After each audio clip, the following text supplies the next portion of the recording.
Today on the Legends Comicast, we are going to be reviewing She-Hulk #1 by Charles Soule with art by Javier Pulido. This issue starts by introducing you to the character of Jessica Waters, who is She-Hulk, and how she got her powers, which was basically she got a blood transfusion from the original Hulk, and she got most of his powers. The issue begins with Jessica walking into her law firm's office expecting to get a big promotion, and instead, after poor treatment, she ends up quitting. Well, instead of getting a promotion, she ends up quitting and going to a bar where she meets a random person who asks her to look into a problem from her past.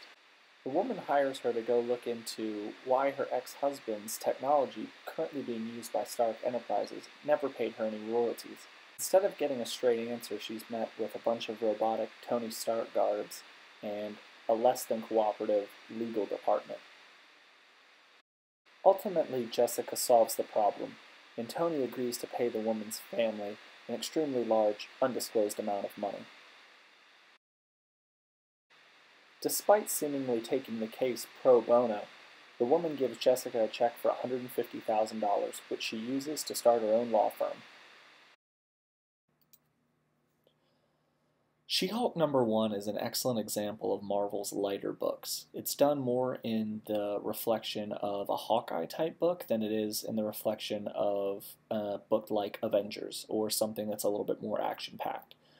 Charles Soule is currently writing for both DC and Marvel, and one of the things that a lot of people don't know about him is that he's actually a practicing lawyer, so he brings that certain level of expertise to the book that he's currently writing here. So the vernacular and the terms they use are pretty much going to line up with what you would expect to see in an actual